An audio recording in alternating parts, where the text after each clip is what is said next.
Hello, in just a few hundred years, Venice grew from some boggy islands on a mosquito-infested lagoon to running an empire from mainland Italy, down the Adriatic coast, across the Peloponnese, to Crete, Cyprus, past Constantinople and into the Black Sea. Visitors found it extraordinary that this city without walls, the Serenissima, could be so stable and influential, growing in wealth and spreading the so-called justice of Venice, and the Venetians did all they could to keep the image up. Yet the strain of the strengthening Ottomans and Spain, France and the Habsburgs were to prove too much, and with trade shifting to the Atlantic, the power of Venice began to wane. With me to discuss the rise and fall of the Venetian Empire are Stephen Bowd, Professor of Early Modern History at the University of Edinburgh, Georg Christ, Senior Lecturer in Medieval and Early Modern History at the University of Manchester, and Marcia van Helder, Professor in Early Modern History at the University of Amsterdam. Marcia, when and how did Venice come into being? The origin story of Venice is a bit murky, in the sense that what we know is that during the time of ancient Rome, there was no such thing as a city in that northern lagoon, the north of the Adriatic Sea. It was basically barren mudflats, marshes, like you said, a mosquito-infested lagoon. There were some fishermen and boatmen there, but no real community. So the transformation of these barren marshes into a new city occurs somewhere between the 5th and the 7th century and is closely connected to the so-called barbarian hordes invading the Roman Empire. So when the Huns and the Visigoths and the Ostrogoths conquer Roman territory, the lagoon becomes a safe haven, in a sense, for settlers from Roman cities who flee these invasions and flee the violence of these invasive hordes. So Venice is a city formed by immigrants, by refugees. And that idea of a safe haven, of a safe place, becomes part of Venice's foundational myth. Can I ask you, you studied there, right by the Grand Canal. Can you describe this unlikely setting for a city?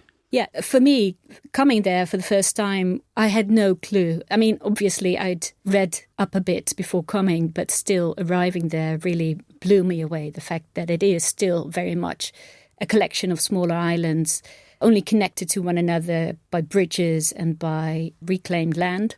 You still feel that it is very much an amphibious city, closely connected to the water. That's one of the reasons why it never had walls. In that sense, it was unique from other cities in the medieval and early modern period, which all had their walls as protection from outside enemies. And Venice relied on its lagoon. And that sense, even though now there's a bridge connecting the mainland to the city and there's a railway also connecting the city to the mainland, but that sense of almost isolation and otherworldliness is still very much part of its character. It was associated with Byzantium and the East rather than with Rome. How did Venice first develop its identity? The fact that it offered a safe haven from these refugees from the Roman Empire, the Venetians then turned that connection to the Roman Empire into part of their foundational myth. So they do not have direct Roman roots like Florence, for example, Rome itself, or Genova, but they see themselves as the heirs to the Republican Rome, because they offered refuge to these immigrants, these people who fled from the invasive hordes. And the connection to Byzantium occurs because between the 5th and the 9th century, Venice is not an independent city or an independent state.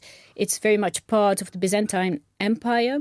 How did, Stephen Bowd, how did Venice govern itself? How did this group of islands turn itself into a system? Well, I mean, it's quite a tale of bloodshed, faction fighting, violence and assassination in its early years, which goes rather against the Venetians' self-made myth of La Serenissima, this idea of its internal stability, its lack of faction. In fact, early on in the 8th, 9th centuries, these figures, the dukes or Doge, were acclaimed by the assembly, were often being assassinated or deposed. And that equally, there were certain families like the Candiano and Orseolo who were almost trying to set up hereditary monarchy within the city and within the state. So there's a real violent period in Venetian history, which the Venetians tend to gloss over later on. And what happens is that as Venice grows in wealth through trade. Certain families, a number of families grew richer and stronger, and these aristocrats, they emerge as a kind of influential families who begin to check the power of the Doge in different ways. Where did the money roll in from? Because they became very rich. Timber, so they're trading in the timber from the mainland at first. Then they're trading to the east, cloth, silks and other goods, and then spices later. They benefit from being part of that Byzantine network that Marcia mentioned, and they were part of in political terms. So they're mooching around the ports in the Adriatic, going from one to another, trading from one to another, and developing wealth that way. Yeah. Thank you. Georg, Venetians had Byzantium to deal with, plus Rome and the papacy, plus the whole Roman Empire. How did they carve this up between them? As Stephen mentioned before, in order to do trade, say in timber, you have to be on good terms with the people who control the timber. Now, the timber from the Italian Alps, the Dolomites and so on, is in the Holy Roman Empire. The goods that you mentioned before, they are trading in return from the east, so the products of the maritime Silk Road, all the way from China, silks and spices and so on. They come from, well, a whole series of other empires, but adjacent to the Mediterranean Islamic empires. So they have to juggle these different empires, not just Byzantium, their formal primary allegiance, but they have to develop at least affiliations, if not allegiances, to the Holy Roman Empire and to Islamic empires, but also to the papacy that you mentioned, because in the period of the Crusades, you couldn't stay just out of it. You had to partake in one way or the other. So to manage, Venice had to learn to juggle multiple affiliations to empires to become what I would call not so much its own empire, but I like the term rogue emporium. An emporium, a trading port that is part of several empires. And by being that, it can connect the empires. It can profit from the trades that is connecting these empires. What changed for Venice in 1204 when it led to the sacking of Constantinople? Absolutely. 1204 is a key date. Venice succeeded in reaching some sort of apex of this policy of using its ability to provide a naval support in order to leverage very generous trading conditions. If we go back for a second to Venice at its origins, the marshy lagoons, a few fishermen, bargemen and so on, they trade in salt and fish and expand their trade. There are competitors. In order to deal with them, to maintain their monopolistic position, Venice starts, in terms of naval capability, in terms of the size of its fleet, to consistently punch above their weight class. So with the growing fleet, they start to offer their naval services also to Byzantium, but they don't do it for free. They want trading privileges. And these trading privileges are so complete and so perfect for them in the end that the Venetians love it, but the Byzantine Greek merchants, they hate it. And their pogroms, their attacks on Latins and especially Venetians, shortly before 1204.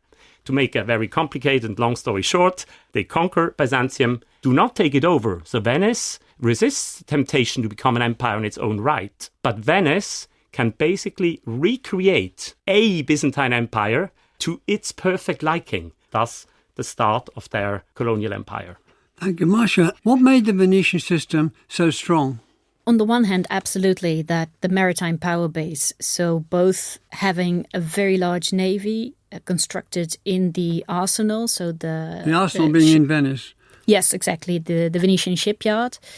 So the arsenal is amazing from different levels. So you have to imagine that at the time, let's say the medieval and early modern period, it occupied roughly 1/3 of the urban space. Cool. So it's a really large part of Venice.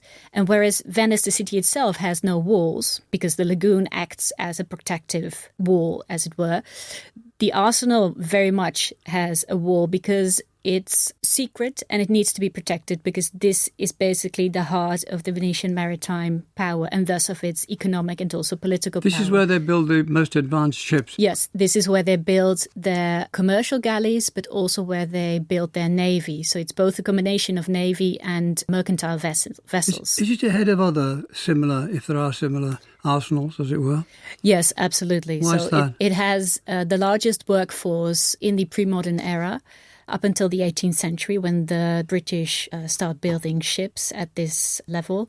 It is very much a factory system, so it has dedicated parts within the arsenal to specific elements of the boat. So a part where the masts are constructed, where the hulls are constructed. There's a part where sails are made by women. It's very much a working class environment, but under close supervision of the Venetian political elite. So it's very much a state industry, you might say. Can you tell us more about the arsenal? Yes, a very large workforce. So an estimated, I think, 15,000 workers by the mid-16th century. That is, I have to say, at the height of Venice's conflicts with the Ottomans. So that's at a time when they're really investing in shipbuilding. I think in 1570, so that's the moment when the Ottoman siege of Cyprus starts. So in 1570, a record of 100 galleys in 60 days are produced. And to me, it's not just the arsenal as an example of, let's say, high-functioning industry, but I'm very interested in the role that the arsenal workers play. So they're called arsenalotti. They're very much identified with their place of work. Their workday starts when the large bell tower on Piazza San Marco starts ringing its bell. So the entire city knows when the workday in the arsenal starts, when they take their lunch break, and when the day ends. And this very specific workforce, they receive quite low salaries, at least in the 16th and 17th centuries. So the salaries are lower than they would get at private shipyards.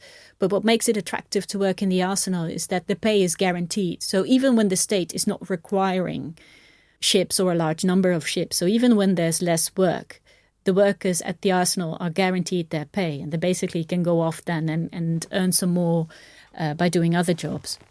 And their relationship with the Doge is really intriguing. So the Doge is a patron of the arsenal. The workers build his ceremonial barge, the Bucintoro, which is basically a very fancy galley used in lots of civic ritual. And the arsenal workers also act as guards of the St. Mark area and of the ducal palace itself. So they stand guard when the most important councils meet, they stand guard when the election of a new Doge takes place, and they stand guard when the funeral ceremonies of a deceased Doge happen.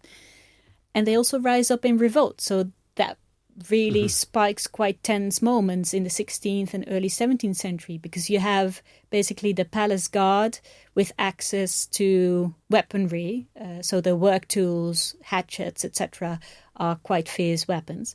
And the palace guards rises up. The policing force basically is in revolt. And there's really no other power within the city that can subdue them. So they have quite a lot of bargaining power. So these are non-elite workers who have, I would say, quite a lot of political sway. Yes, please. One reason why they would rise up in revolt was when there was not enough wine, or Yes. when it was diluted with water too much. It was always diluted, but when the ratio was wrong. The fountain of wine was part of their expectation for payment. Thank you. Stephen Ballard, how did Venice build up its colonies, if that's the right word? As Georg talked about the beginnings of that building up of the overseas, the Stata de Mar, the overseas colonies and so on through the conquest of Constantinople. So that obviously was a key moment in the development of their colonies, with the acquisition of Crete, for example, and with the acquisition of Meudon, Couronne, these smaller... Cyprus as well. Yes, and Cyprus later on. So it's through involvement in crusading activity that they also developed their presence in Haifa, Jaffa. Thank you. Georg, how would you describe Venice's empire, if it was an empire? Was it like the Roman Empire, the British? Which empire was it like, or unlike any? Yes, I think it is, in It a is way. what, like or unlike? It is like the Roman Empire in some senses. But then Venetians, and more generally, they distinguished very clearly between what they saw as the decadent Roman Empire of the late emperors from Rome as a city-state, and maybe the early virtuous emperors. When you say like Rome had emperors, He had a Doge. We might well get him cleared up now because we're on the track. So what did the Doge do? Where did he come from and why did he survive? Absolutely. So the Doge, of course, there were debates about what is the Doge, but the consensus and very much the Venetian propagandistic message certainly was that the Doge was very unlike a Roman emperor.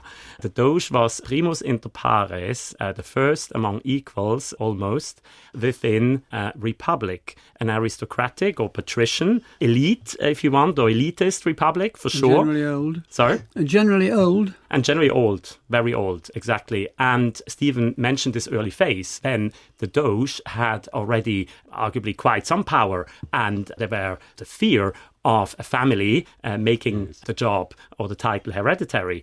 And indeed, these fears continued for a long time, well into the 14th century, where we have sort of this debates, as it were, about what the Doge really is. How much power should the Doge have? Similar maybe to debates, more recent debates about the American presidency. How much executive power should the president have? And how much should this power be hedged by parliament and so on? Yes. I was just going to come in on that. And similarly, a gradual aging of the Doges, the average age. I think it's no coincidence that after the period in the 12th century when the merchants, aristocrats, the noble families, however you want to call them, patricians in Venetian sense, move in to check the power of the Doge, they move from being on average about my age, vigorous men in their early 50s, to men in their 70s and 80s. Like me. And the Venetians pride themselves on this elective gerontocracy. It's a way of making sure you don't have these strong men, as elsewhere in Italy, who are going to establish their power, are going to be too vigorous. Sorry. Yeah. Although some of them are quite vigorous. I think Yes, of Enrico Dandolo. absolutely. Enrico Dandolo. What's your age when the Venetians attacked Constantinople? Is he 90, Enrico Dandolo, when he's... I don't remember exactly, but 90. very old, certainly over 80. Also blind. Yeah. Marcia Manhelder. For foreign observers of Venice in the late medieval and early modern period, the Doge was really a baffling figure because it's an elected head of state but with extremely limited powers. So he's always flanked by advisors. He cannot take decisions on his own. And when they're elected, and that election is an extremely complex system going through 9 stages of lottery and voting, although usually the main candidate always becomes Doge. So the person that everybody expects will become Doge quite often does become Doge because there's all sorts of ways to get around the lottery. But at their election, they have to swear an oath to uphold the Republic. So they swear the promesso ducale. And after the death of every Doge, there's additional regulations added. So I think by the time the last Doge, Lodovico Manin, swears his oath at the end of the 18th century, that oath covers more than 300 pages. This hedging of the Doge's power contrasts with how the Doge is presented in terms of his clothing, for instance, and parts of the attributes or objects he's carrying around, i.e. the image of the Doge presented in diplomatic protocol, where he's presented almost like an emperor. So golden cloth, parasol, and so on. So imperial symbols. So there again, you have this flirting with the imperial, but at the same time, there's very clear hedging of the power of the Doge and also, of course, hedging of the imperial ambitions, which are never formally expressed. Marcia, come back to you for a minute or two. What would a visitor have made of Venice about this time, the Serenissima, as it's called, when they saw it? In the Middle Ages, it's a crucial part of the pilgrimage route towards the Holy Land. So even from the Middle Ages, it attracts a lot of travellers and also merchants, of course. And then by the late 17th century and 18th century, you get the grand tourists. And many of them are, like we might be today, quite dazzled by the amphibious nature of the city, by its very particular light, the way that the light reflects on the water and on the buildings. But I think that one of the other elements that's really striking is the bustling commerce. So the fact that it's really is one of the largest mercantile centers of the world at its apex, and that it's extremely cosmopolitan. So you can find people from all regions of Europe and well beyond, to Japan, North Africa, parts of the Ottoman Empire, in Venice as well. Stephen, how did the Doge keep his popular support, which he seems to have done? Yes, I mean, so we've heard about the pageantry, and I think, the presentation, there's this sense of the Doge, the pageantry, the kind of grandeur, the charisma, if you like, of the Doge is something which allows them to keep their popularity, or at least enforces this idea of their identification with the state. One of the key ways in which they keep popularity is by ensuring the grain supply, a little bit like Roman emperors in that way.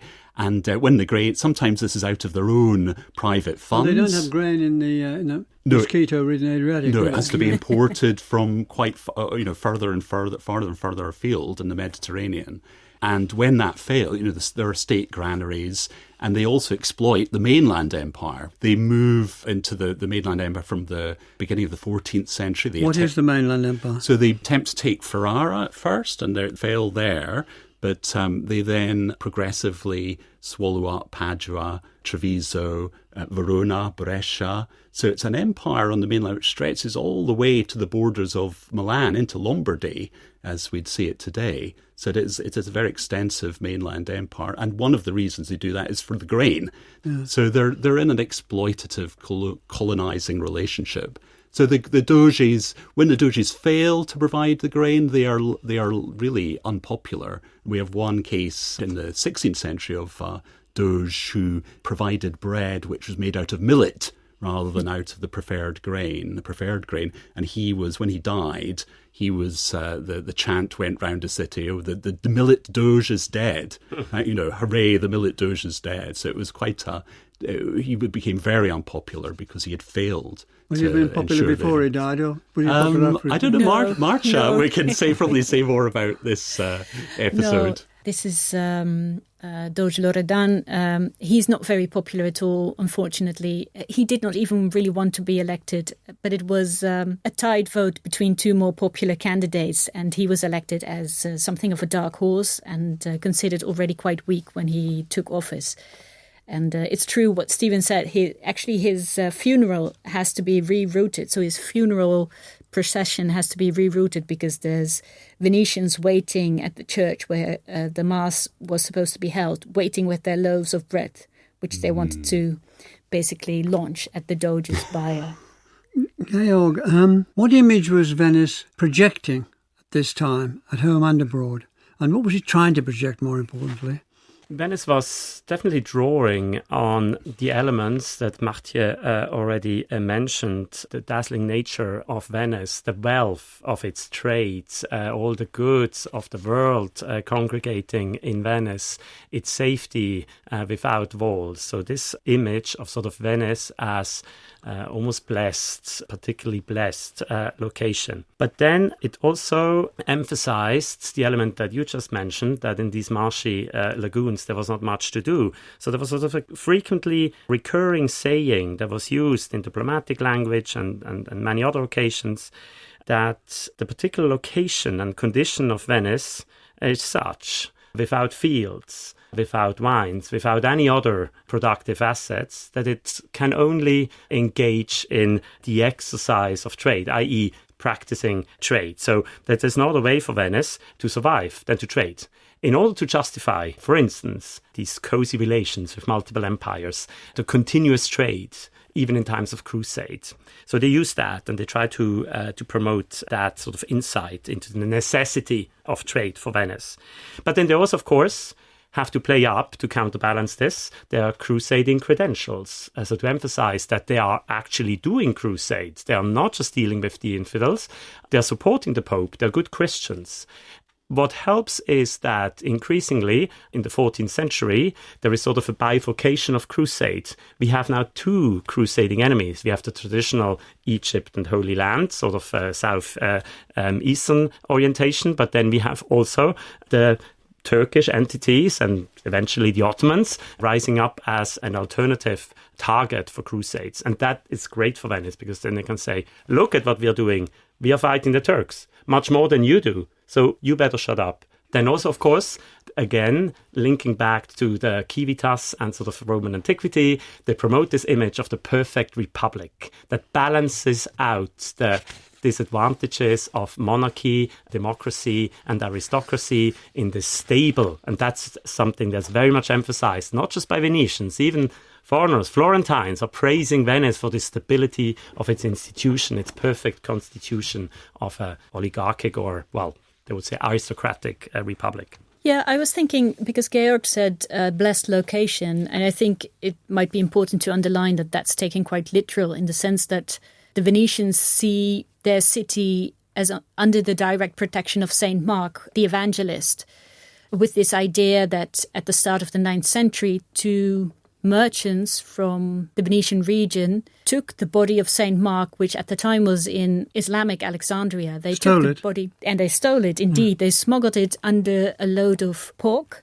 smuggled it out of Alexandria and brought it to Venice, and thereby fulfilling prophecy, this idea that Mark had once preached in the lagoon and that he had received a vision from an angel which had said that he would one day find his final resting place here. And so this idea of the protection of Saint Mark, identified as a lion, becomes intrinsically connected to the Venetian self-image and to the image that they propagate abroad. Stephen, do you want to come in? Yes, and of course the Basilica of St. Mark, which all the tourists see today, it's a reliquary. It's a beautiful jewelled reliquary for the relics of St. Mark, as well as being the Doge's private chapel. Exactly, because that's an important point, because by having one of the evangelists as its protector and main saint, Venice positions itself as equal to Rome, the city of St. Peter. And it also allows them to discard St. Theodore, which used to be their protective saint, very much connected to Byzantium. So by adopting Mark, by giving the body to the Doge, using the Basilica, which is the chapel, formally it's just a chapel of the ducal palace, it's not the church of the bishop, which is really on the periphery of the city. So they give a religious blessing really to the Republic, to the political entity of Venice as independent republic. Absolutely, I can only concur. St. Mark is really interesting. I mean, the church as a civic basilica is almost trying to blend New Jerusalem, New Rome, the republican virtue of Venice and its Christian virtues. And just to add on the relics, yes, St. Mark is full of relics, but the city is full of relics. And Venice is, of course, among other things, it's also transporting pilgrims to the Middle East. So that further reinforces the Christian credentials, if you want, of Venice. Marcia, we've talked about the stability and the republicanism and the envy that other people have of that. But when there was unrest, how did they deal with it? It's actually something that we're still debating, because for quite a long time it was quite difficult for historians to see just how much unrest or how much contestation was going on. Why? I think that has to do very much with the very specific nature of the Venetian archives. So in a sense, how the political system produced archival records. So on the one hand, we can see that a republican system, in theory, invites a lot of debate and discussion. But in the official documents, that debate is never included. So you only see the decisions taken and the voting results. And a very similar form of archival politics is used, I think, when recording contestation within the city of Venice itself. So that means that it's never discussed explicitly, only alluded to. For instance, if large demonstrations or contestation on the Piazza San Marcos, on the main square in the heart of the city, if those demonstrations have caused benches or market stalls to be thrown on a bonfire, the bonfire is not discussed, the demonstration is not discussed in the official records, only the costs of replacing these benches and market stalls. So it's a very oblique way of dealing on, let's say, on paper with contestation. Now, this goes hand in hand with policing efforts on the streets. So there's definitely, like Stephen said before, there's protests against the Doge, sometimes in hunger years. So when there's a famine, people try to batter down the doors of the large grain warehouses, also located in San Marco area. And again, you won't find these events mentioned in the official records, but you will find them in, for instance, the correspondences of foreign diplomats, because Venice was a diplomatic center in and of itself. It attracted ambassadors from Spain, from the papacy, from France, England, from the Ottoman Empire. And all these diplomats write home, and they include matters of high politics, but they also quite frequently discuss the social stability or lack of social stability within the city. Thank you, Stephen. How and when did the Venetian colonies start to slip away, as it were? When the Ottoman Empire is expanding westwards in the Mediterranean. Can you give us some dates? Cyprus is lost in the 1575, 76. There's a long siege of Cyprus. About 23 years. That's a siege in Crete, at Candia, yes, in modern-day Heraklion, in the middle of the 17th century. Yes, extraordinary 23 years. Yeah, 23 years siege. It shows that the fortifications that the Venetians, the money they spent, which was large, often on fortifications as well as on shipping, were incredibly strong, well-developed, often technically on the cutting edge. And they build these in the mainland empire and overseas. But yes, the Venetians, their shipping gradually becomes a little bit more outdated. But they do develop new types of shipping, but the resources that are required to defend their colonies just aren't there. They're hugely in debt, and so they're very vulnerable. Well, can I come back to a question? When the Venetians conquered a place, they didn't become Venetians. The Romans conquered places who became automatically Roman. That didn't happen with the Venetians. Yes, absolutely. So it really depended on the actual deal, the actual treaty that was made. I mean, some places were conquered, such as Crete, although ceded by the Latin Emperor of Constantinople against the sum of money, but it had to be conquered nevertheless. And then a different modus operandi applied. But you could argue that Crete is a special case. The special case of something akin to an early modern settlement colony, where Venetians are transplanted from Venice to Crete, where there is a Venetian duke, the Duca di Candia, Duke of Crete, who is administering the island. But even there, we have an integration also of local elites, Greek-speaking elites, and we have a strong continuity of Byzantine culture and also law. And then when we look at terraferma, very different deal. So there's really, at least formally, treaties with these cities. They record carefully their law code of the specific city. Often that happens precisely when Venice is taking over.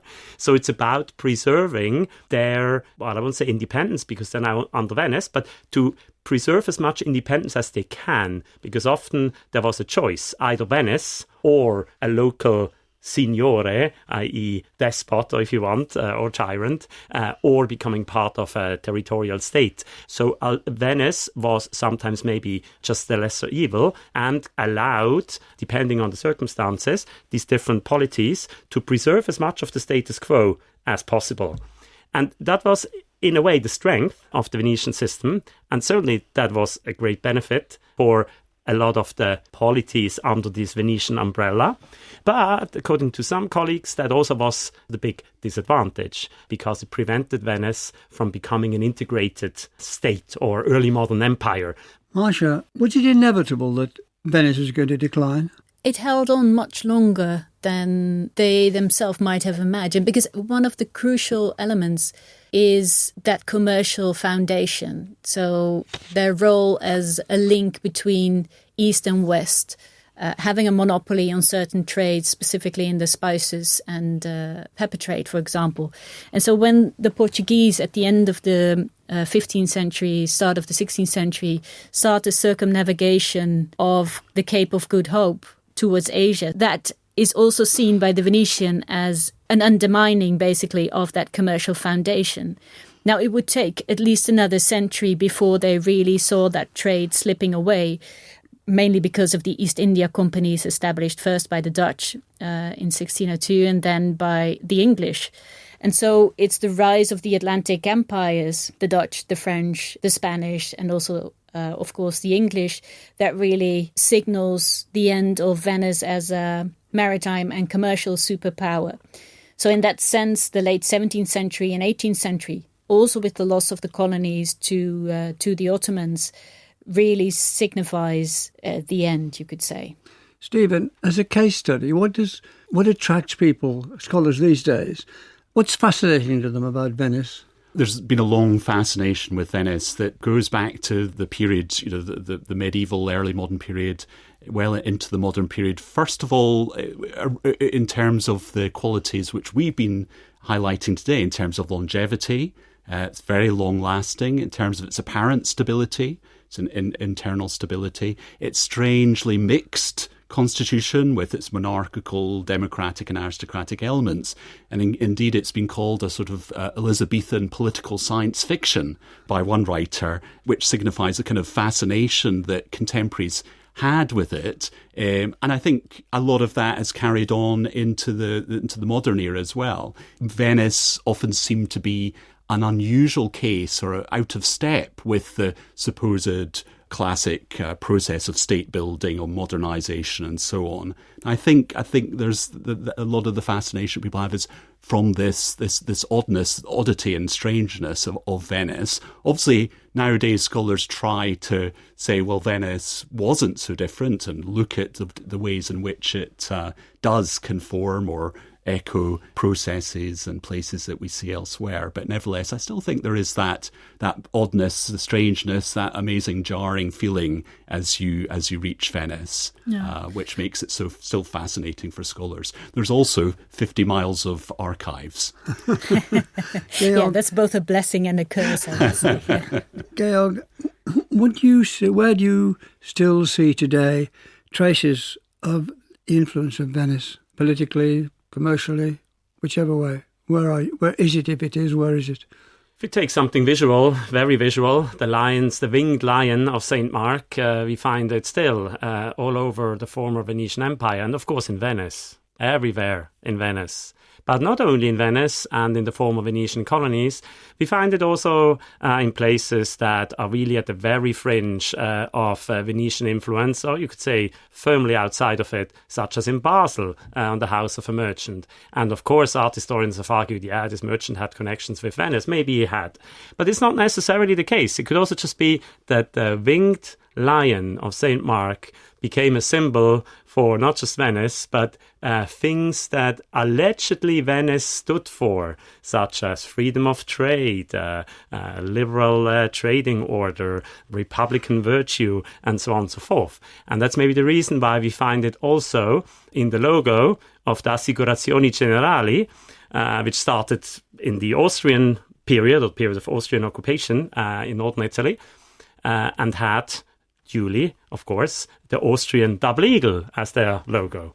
1860, when the direction in Venice fell to Italy or came under Italian rule, they went for the line of St. Mark. And that brings us to the idea, yes, what does this line stand for? Republican virtue, liberty, and so on. And this idea, this maybe remaking of Venice in the 19th century mind, in the Victorian mind, and we think of Ruskin, who establishes Venice as the successor of the Phoenicians and the predecessor of the British Empire, and exalts the virtues of medieval Venice and admonishes the British public, look at what happened when they gave up the medieval virtue, including the Gothic style, when it became decadent. And if you don't watch out, this will happen to you as well.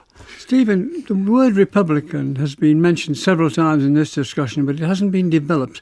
What do you have to say about it in Venice and its consequences? Just to pick up on Georg's point, it is seen as a decadent version of republicanism, an aristocratic republicanism. I mean, decadence has its attractions. So you're asking about why people are fascinated by Venice. Well, clearly many go for carnival, go for the kind of excess of that. So, and its associations with Casanova, with gambling, with that kind of exciting life. But in the 18th century, when the framers of the Montesquieu and philosophers and the framers of the American Constitution were looking for examples of republicanism, they were interested. Some of them were very interested in Venice as an example. It seemed to be, it lasted a long time. There were all these checks and balances in terms of the different parts of the Constitution. It was mixed. But Montesquieu, I think, eventually decided it was a decadent sort of aristocratic oligarchy and should serve as a lesson to be avoided, I think, if you wanted to avoid the dangers of... Absolutely. But I think also for Montesquieu, he felt there was a puzzle or sort of big problem, how to design the perfect constitution, and that Venice, yes, it was aristocratic, but it was still a republic. At least they managed to stay away from absolute monarchy. So in that sense, maybe there was something to it. And I think in that sense, it reappears in Tocqueville, for instance, Tocqueville's critique of what he perceived as sometimes dangerously populist democracy in America, that he contrasts it in a quite complex way, from what I understand, and with the Venetian more elitist republic. Well, finally, you, Marcia, have you anything to add? Yeah, I'd like to come back to your question to Stephen about what the most interesting themes are in terms of research nowadays. And I think I was thinking of two themes. So on the one hand, it's the relationship with the Islamic part of the Mediterranean, which is, as we've heard, it's both tense, it's pragmatic in the sense of all the treaties that are established, but it's also quite productive in the sense that Venice has a large contingent of immigrants and merchants from the Ottoman Empire, both Islamic and non-Islamic. And you can see the influence not just of the Byzantine art and architecture, but also of Islamic art and architecture in the city today. And the other theme, which is very topical, is the environmental history of Venice. So we started with that unattractive lagoon, and we've discussed how a new city develops from those muddy waters. And we have to imagine that all through those centuries, people were constantly having to build, rebuild, excavate canals, had to manage that very particular city and the way in which it was entwined with the waters surrounding it. So I think in terms of environmental history, Venice is really quite a unique city. I usually shy away from this idea of Venice as unique. I think it is very much part of a larger European and Mediterranean history of cities and city-states. But I think in terms of environmental, its relationship with its surroundings, it is quite stunning and fascinating. Well, thank you very much. Thank you, Marcia van Helder, Stephen Bard and Georg Christ. Next week, it's the 17th century and the priest George Herbert, the great and influential devotional poet. Thank you for listening. And the In Our Time podcast gets some extra time now with a few minutes of bonus material from Melvin and his guests. What would you like to have heard that we didn't talk about? Well, I think that environmental dimension, that's really fascinating, and it's both on point in terms of where historical scholarship is moving towards and intrinsic to the history of Venice. And I think the other element that may have gotten a bit of a short shrift is the religious culture and civic culture of Venice. Because the Doge was a prince of the church as well as being a leader of the politics, wasn't he? Well, of his church. Yeah. Of his church, St. Mark. And that is interesting because you have almost like a mocking of church structures. They're the Procuratori di San Marco, which are senators. There are no canons as you would have as in a similar function in a cathedral. It's a secular mocking of an episcopal institution, and they're eminently important for the state. Yeah, so of course they're in charge of St. Mark, but not only. They're also in charge of interstate estates without an heir, and they are in charge of many things. So the state is crafted around this religious institution, and that is, however, not really has no proper status within the church, which has a very clear hierarchy of churches, right? Yeah. So I think it's really intentional that the Basilica, being the most dominant church within the city, is officially the chapel of the Doge, and the Bishop of Venice is really relegated to San Pietro in Castello, so it's really on the periphery. And again, that's intentional, like Georg says. It is a statement about the relationship Venice wants to have vis-à-vis the papacy. And that also means that there are occasions, especially at the start of the 17th century, when there are quite extreme conflicts between Venice and the Pope. And another part where you can see that is that the Inquisition, as it functions within Venice, it consists for one half of clerics and the other half patricians. So again, here you see that the political elite very much wants to keep control over religion. A religion needs to be in support of its own civic identity. Yes, although I did read, I do seem to recall that when you analyse the attendance lists and so on, did the patricians sometimes not often turn up, and in effect the clerics had a free hand, and Rome was slightly back channeling instructions and so on to them in Venice. But I did want to pick up on that in terms of religious relationships in the state and spatial relationships as well, in terms of the ghetto, the Jewish ghetto. And of course, it's Jews fleeing the mainland of Venice at the beginning of the 16th century during times of war. They come and find refuge in Venice, much like the original Venetians had. And they are allowed to stay in the city, whereas previously they'd only been allowed to stay for fairly short periods of time. And so they're set up in a part of the city where there was a foundry, so that the derivation of ghetto is thought to come from that, the idea of ghetare, to cast or throw, in fact, the foundry. And that's set up in the northwest part of the city, very, very much in the fringes, far away from the civic heart, but it grows in population, becomes quite a very important part of the fabric. Yeah, I think over the centuries it becomes a place of tourism as well. It is visited. It's a kind of list of things to see and to do. You visit the treasury of San Marco, you visit the wherever, and then you go and see the ghetto, and it becomes this kind of symbolic. It's symbolic of, I suppose, Venice protecting, because as Marcia said at the beginning, it is a city that foreigners mention as visitors mention as being full of refugees, immigrants, and foreigners. I can do with. Well, are you going to finish? Please do. But Marcia, would you say, what about the mythic argument that the argument was often presented that the aristocrats all had a stake in the system, so that's they're all the patricians are defined by their membership of the Great Council and their membership of certain families within that Great Council, and therefore you don't find internal revolution from them.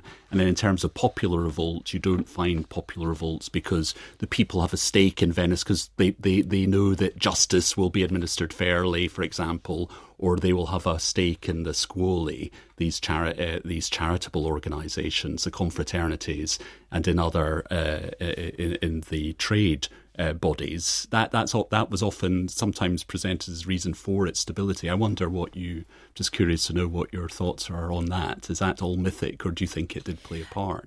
I think it's both mythical and real. But so I think because it's a relatively large political elite, I think all these patricians are quite well connected to what the Venetians at the time called the popolani, so the popular inhabitants, so the non-elite inhabitants of Venice, because they had them as their servants, they rented out houses to them. There quite often are extensive economic ties as well, much more than you will find in other aristocratic circles in other countries or cities.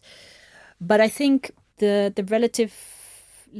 relative size of that political elite means that the system, that they absorb these claims from non-elite inhabitants.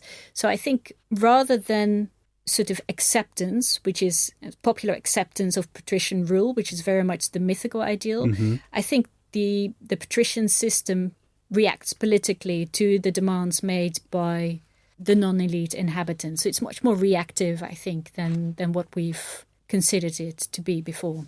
Yes. Just one quick thing on the decline. I think we have to keep in mind that overall, well, the world is growing. World economy certainly is growing.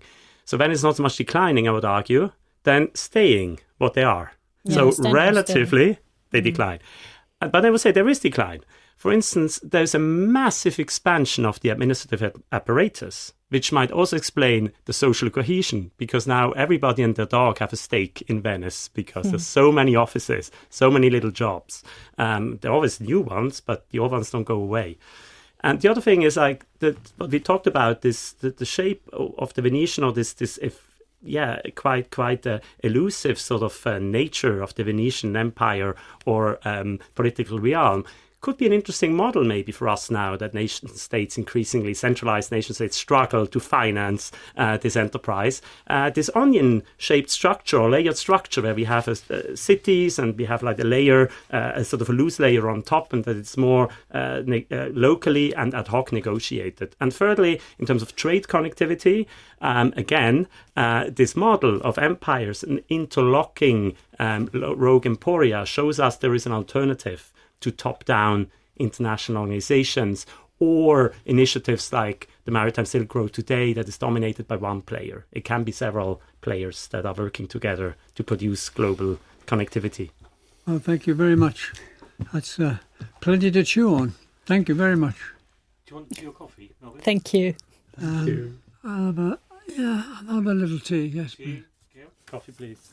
In Our Time with Melvin Bragg is produced by Simon Tillotson, and it's a BBC Studios audio production. Hello, this is Danny. It's been too long, but I am back, and I wanted to let you know about something very special that is going to be happening on the Uncanny podcast feed this October.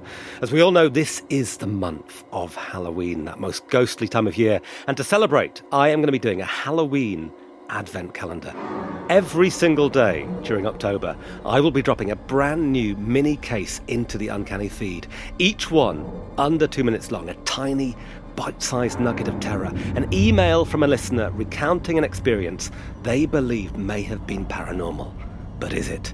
There will also be video versions of the stories on all of my social media channels. The episodes will land every single morning, 31 stories in all, leading all the way up to Halloween. And there might just be some special Halloween surprises to come too. So that is the Uncanny Halloween Advent Calendar on BBC Sounds or wherever you get your podcasts. Join me if you dare.